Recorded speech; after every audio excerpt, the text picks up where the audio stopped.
After India's independence, creating a democracy was actually the easy part. Making it work is even harder because, as it turns out, democracies are permanently a work in progress, and in India today, that progress is under threat. A crucial pillar that props up India's democracy, the media, is having an existential crisis. In an ideal democracy, the media functions as a watchdog, uncovering corruption, illegal, and unethical activities which threaten society. And in order to perform this vital function, the media needs to be independent. But in today's India, that independence is severely under threat. The watchdog is being muzzled. The outcome of this crisis is familiar to most of us. Large sections of the media now prefer to entertain rather than inform, polarize rather than unite, and conform rather than confront, all for their own self-preservation.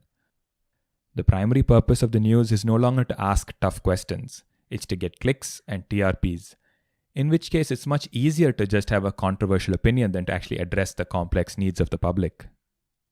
Just consider the last 2 years. The pandemic has been given the breaking news treatment by TV media, while the more in-depth coverage and analysis has come from the print and digital press. They remained committed to good journalistic fundamentals such as research, critical thinking, rigorous sourcing, and on-ground reporting. But this kind of quality journalism is expensive and requires a long-term vision and regular financial support for it to be meaningful and sustainable. But instead of reflecting that cost, today the price of news is free. So journalism is no longer the product then. You are. Media companies are battling to capture your attention, package it, and sell it to the highest bidder. And in this world, what counts as news only depends on how much attention it can grab. At the same time, citizens usually find themselves overwhelmed with contradictory information.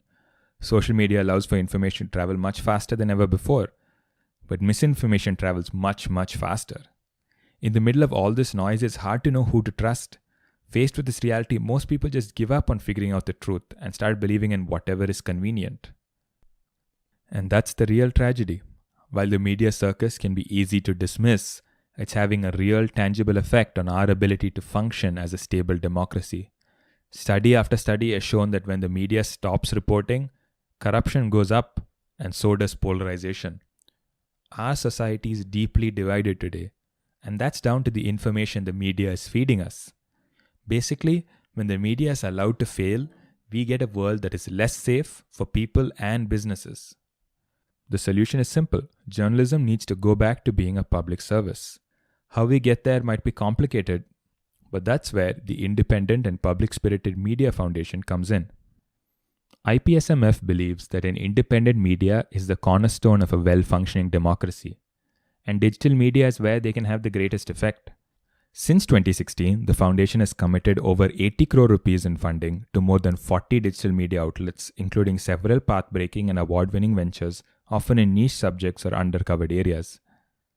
From the groundbreaking investigations of the Caravan, the Wire, and the Print, to the stellar day-to-day reporting of the News Minute and Mojo Story, IPSMF's funding has been behind so many of the successes of Indian media over the last few years.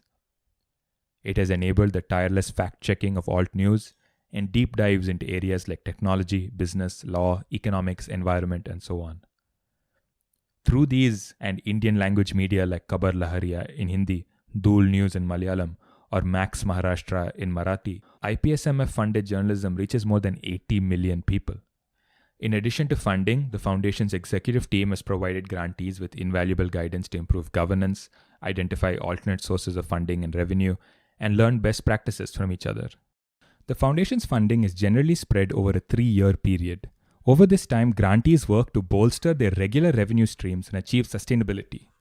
With the Foundation's support, these grantees have convinced their readers that good, honest media is worth paying for.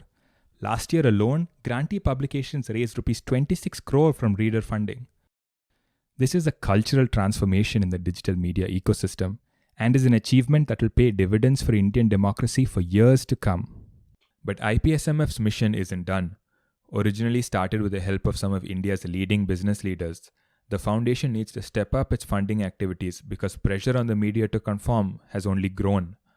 A new generation of philanthropists need to step forward and support the foundation as it seeks to incubate the next generation of digital media. Non-profit funding, with the only strings attached being a commitment to independence and public interest, is vital not just for the Indian media but for Indian democracy. We urge you, as a public-spirited citizen, to join us in our mission and make tax-free donations to the foundation. For more information, just send an email to ceo@ipsmf.org and we will get back to you.